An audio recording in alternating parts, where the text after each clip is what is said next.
All right, boys, let's take a look at the highlights from last night's big win over the Blazers. Needed this one, man, 5 in a row. And I mean the pure dominance. Josh Hart getting to the basket. He had an aggressive first quarter as he gets into the passing lane and then finishes over Love.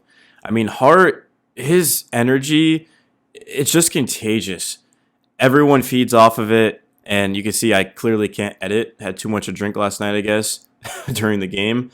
But Jalen Brunson doing what he does best, just pure isolation, that three-pointer, and he was fouled, and man, captain at 26 points. And look at this defense flying around. So not only does Hart get the block, but Tyler Kolek comes over, of course.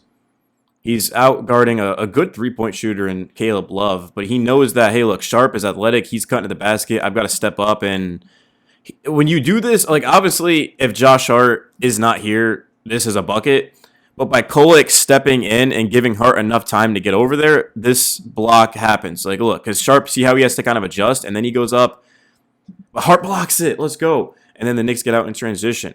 This is exactly the type of defense that the Knicks were playing early on in the season that won them the Cup championship. And if they can continue this defense the rest of the way, the Knicks can win the actual NBA championship. I just love what I'm seeing out of the boys right now. And Josh Hart falls down, but Brunson pulls up for three. And the Knicks, they just controlled this game literally from start to finish. They never trailed. The Blazers had some runs, but it just wasn't enough, man. I mean, his OG is able to cut back door. And then Cat, this is exactly why you trade for Cat, because everyone has to put their attention on him from three, but OG is able to just go back door. And everyone on the floor can shoot. Like, literally everyone outside the perimeter can shoot. So that's why this big right here isn't able to just stand in the paint like he has to come up and get Cat. And fortunately, when he does that, well, OG is just going to go right back door and get a dunk. And Cat just makes the right play. Good job, too. Man, just a thing of beauty. The Knicks moving that ball around. And now Brunson, just another pull-up jumper. Brunson is one of those games where everything he shot looked like it was going in. And then the game clock is expiring. There's 4.3 seconds. The Knicks are trying to get one last high-quality shot off, and McHale just runs the length of the floor. And how many times this season has McHale done this, where he just cuts to the basket and finishes acrobatically through the air? I mean, you know how difficult this is to do, guys? Like, you could give me 100 tries to do this, and I wouldn't be able to do it. And I'm 6'2". It's not like I'm short or anything. Like, to be able to control this in the air and then to readjust to get off the backboard, kiss it in, like, that's just ridiculous, man. Good job on McHale. And then Tyler Kolek just finds Cat. He's got a mismatch. That's Drew Holiday, just basically mousing the house at that point. Drew Holiday is a good defender, but he can't handle Cat. And then OG with another cut. See, this is when the Knicks are at their best, is guys just kind of moving without the ball. They're playing such high-level defense, and it translates into the offense. And Cat is a 7-foot magician at passing the ball. Like, he just sees everything. This is not an easy pass for a 7-foot big man. But look at the velocity and the touch he puts on this perfect pass. And then OG just turns and dunks it. And OG had himself a night for sure. And then Brunson to Hart, transition, 2-on-1. Lob, man, let's go. Bro, I've been watching hockey for the first time in my life. And I don't know, man. Like, whenever it's just a 2-on-1, and the puck goes in the goal, I like it. And same thing with these breakaways in basketball. And then Diawara was probably the story of the game. I mean, the way he played, I don't know why he was ever removed out of the rotation. Definitely an L on Mike Brown's part. This kid needs to be playing every single night. And then Huck Porty gets the dunk. He's the beneficiary. What does Clyde say? I don't even know. Clyde's too smart for me. But this is a good finish by Huck Porty. Look at this, man. Dunk that. Let's go. After the Knicks came back and beat the Raptors, I tweeted out that that game would be the turning point for the Knicks, and we look back on it in May. And you have to understand that the Knicks, when they got hot and then ended up winning the Cup championship, remember they beat the Spurs. It was a crazy game. The defense was not necessarily carrying the team because the Knicks were the number one offensive team, but you have to be able to defend to win at a high level in the NBA. Like, teams don't win championships unless they have elite defenses. There's been very few teams that have had average defenses and won, like the Cavs in 2015, 2016, but they had LeBron and Kyrie Irving, or Kevin Love was really good as well. So the Knicks have been struggling defensively, and it's definitely taken a hit on their offense, but we've seen the last 5 games during this winning streak, the Knicks have played really the best defense they have all year. 66 points allowed, 109 points allowed, 87 points, 92, 97. I mean, that is 4 out of the last 5 games the Knicks have held teams under 100 points. And that is just crazy to think about. And OG Anunoby has just been on an absolute heater right now. I mean, he went absolutely off against his former team in Toronto, and then against the Blazers, he followed it up with another big time performance 24 points, 10 of 16 from the field, 4 of 8 from 3, plus 34, which was a game high. And then Karl Anthony Towns had 20 rebounds. I believe he had 22 against the Raptors, so back to back 20 plus rebound games for Cat, only one foul. If Karl Anthony Towns can keep this up, I mean, he shot the ball much better than he did in Toronto.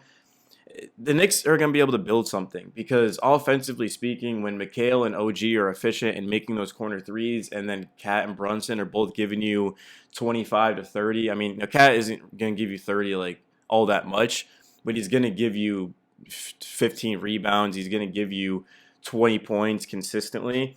Keep the fouls down, of course, stay aggressive, and just play defense. And the Knicks can honestly go very far. Josh Hart, ever since he's come back, definitely the Knicks have looked a lot better, just pushing the pace, being aggressive. Hart had an amazing first quarter, 9 of 17, 20 points, and then, of course, as always, stuff in the stat sheet, 6 boards, 5 assists. Mikal Bridges, kind of a quiet game after he could not miss against the Raptors, just 3 of 10 shooting, but he was a plus 27, which is the most important thing. The defense was awesome, and then Jalen Brunson, 26 points, no surprise there. The bench, Diawara was probably the story of the game outside of OG. I mean, he was a plus 27 in 17 minutes. I don't know why Diawara was not playing more minutes because there was a point where he had a career game and then he just didn't play again. Like, it doesn't make sense. He's the type of player who, even though he was a second round pick, I mean, he defends, he attacks the basket, has an improved jump shot. He was 205 from 3. If Diawara can give us 205 from 3, I mean, he's going to be a legit piece, like a championship level piece off of the bench.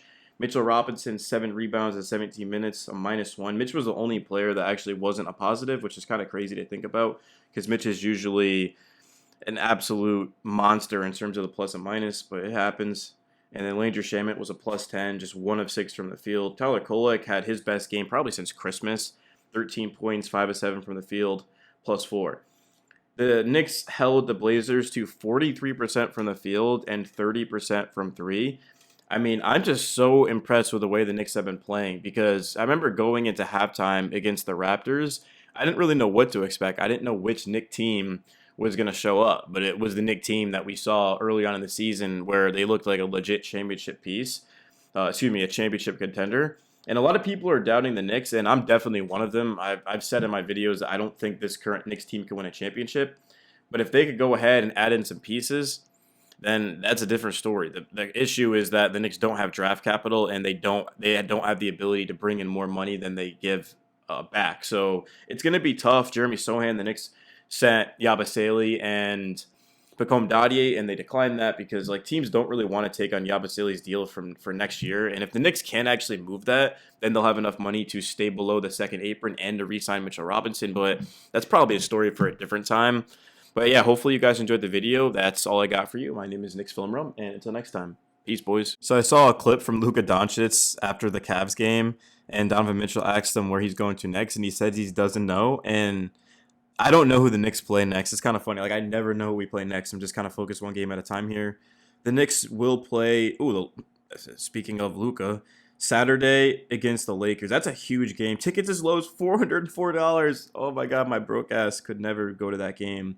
But looking at the NBA standings, the Knicks are the 2 seed. They're only 5.5 games out of the Pistons. Everyone's like, the Pistons are running away with the East. Absolutely not. Like, the Knicks were so cold, but all of a sudden they put together 5 straight wins, and here they are, just 5.5 back. Celtics, of course, are actually tied with the Knicks 30-18. It's going to be a very, very interesting rest of the year. Jason Tatum, I don't expect to play. Tyrese Halliburton, I don't expect to play. The Pistons are the one team that kind of scare me. Boston, obviously, in like Cleveland and Philly, like those aren't easy matchups.